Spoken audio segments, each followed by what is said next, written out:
Have you ever been in love? Sir, we're talking up the butt. A cigarette is in order. Your friend is gorgeous. I never pick up guys on the street unless they're very cute. Carrie Bradshaw, the New York fashion icon, the dating columnist, the queen of complicated relationships. She's been called a TV trailblazer, an icon for modern women, and the blueprint for every female-led NYC show that followed. But what if I told you she wasn't exactly an original creation? Because before Carrie was sipping Cosmos and writing about Mr. Big, Khadijah James was a writer. Regine Hunter was serving high fashion and dating rich men. And Maxine Shaw was already a man-eater years earlier. So, was Sex and the City just an HBO-fied remix of Living Single? Let's break it all down. The premise, 2 shows, 1 concept. All right, let's talk about the elephant in the room. Because if you strip away the glossy HBO budget, the cosmopolitans, and the Manolo Blahnik shoe obsession, Sex and the City and Living Single are essentially playing in the same sandbox. 4 women living in NYC, navigating love, careers, and friendship. A mix of bold personalities, some high maintenance, some no nonsense. A central character who writes about life in the city. And here's where things get interesting. Living Single did it first. Sex and the City got the credit. But let's really break this down, because the parallels are undeniable. A show about women in NYC in the 90s? Groundbreaking.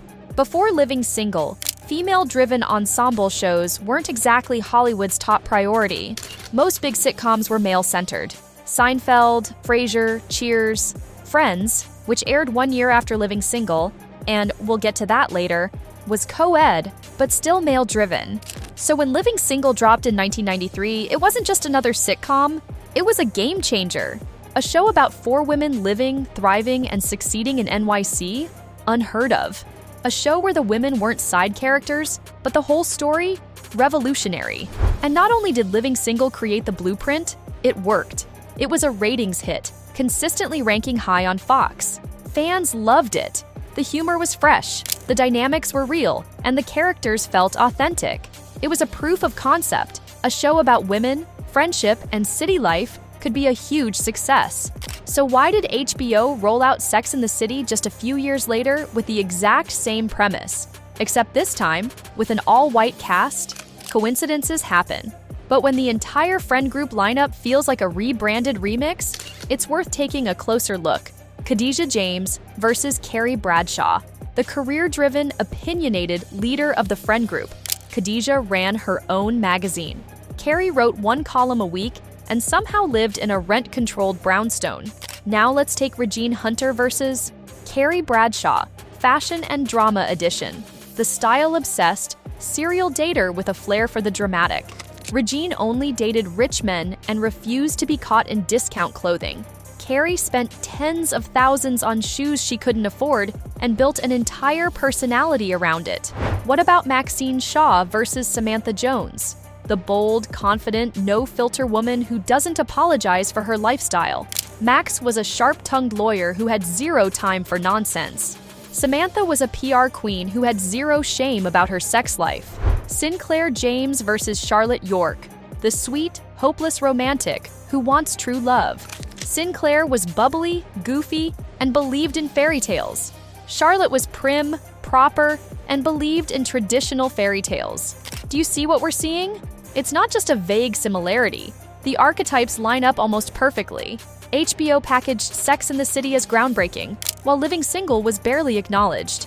Yeah, it's giving copy-paste, but make it HBO. Now let's be fair. Sex and the City had its own vibe. It was raunchier, it was hyper-glamorous, and it leaned way harder into the brunch, shoes, and dating fantasy. But let's call it what it is. Without Living Single, there's no proof of concept that a women-led NYC show could work. Without Khadijah, would HBO have greenlit a show about a writer narrating her city life? Without Regine, would Carrie have become the luxury-obsessed, messy dating queen we know? Without Maxine, would Samantha have been so fearless? And yet, one show gets documentaries, reboots, and endless nostalgia. The other barely gets mentioned in TV history. All right, let's put this in perspective. 1993, Living Single premieres on Fox.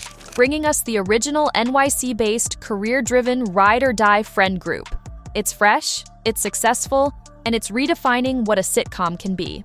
1994, NBC debuts Friends, a show with a remarkably similar setup, but with an all-white cast and way more marketing dollars behind it. January 1998, Living Single ends after 5 seasons, not because of poor ratings, but because Fox didn't prioritize it the way networks prioritized shows like Friends. June 1998, just 6 months later, HBO premieres Sex and the City. 6 months later. Now, let's really think about this. A show about 4 independent, stylish, career-focused women living in NYC ends, and almost immediately, a new show about 4 independent, stylish, career-focused women in NYC emerges on a bigger platform with a bigger budget. Coincidence? Or classic Hollywood repackaging? Here's what makes this even more frustrating. Living Single wasn't just successful, it was one of the highest-rated sitcoms on Fox. It consistently outperformed Friends in its first season, proving there was an audience for this kind of show. But unlike Sex and the City, Living Single never got huge billboard campaigns across NYC, non-stop magazine covers positioning it as revolutionary, a massive marketing budget that told the world, you need to watch this. Instead of getting its flowers, Living Single was quietly phased out. Then, boom, a newer, whiter, more HBO-fied version pops up almost immediately after. And the wildest part? Sex and the City ran for 6 seasons, got 2 blockbuster movies, a spin-off, a reboot, and is still getting love today. Meanwhile, Living Single, the show that proved this concept worked, was left out of the conversation entirely. So tell me, was this just perfect timing, or did Hollywood pull another sneaky rebrand? But wait, because this gets even messier when we talk about who really deserves the credit. Alright, so let's call it what it is. Living Single walked so Sex and the City could strut through Manhattan in designer heels. One show got the blueprint, the other got the billboards. And the real tea? One of them is still fighting for the recognition it deserves. Here's what we know for sure. Living Single proved that a show about smart, ambitious, funny women in New York works.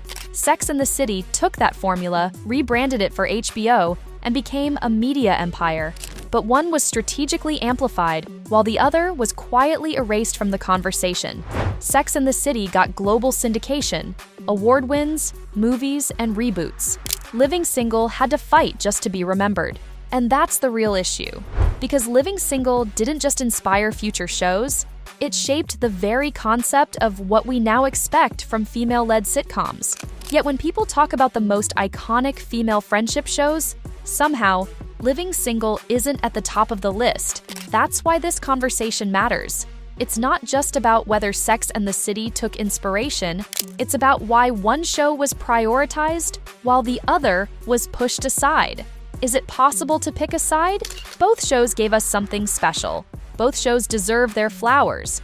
But if we're talking about who did it first, that crown belongs to Living Single. So now we're passing the mic to you. Was this just a coincidence? Or do we need to have a serious conversation about how Hollywood handles Black-led shows? Does Living Single deserve more credit in the pop culture history books? Sound off in the comments, because this debate is far from over.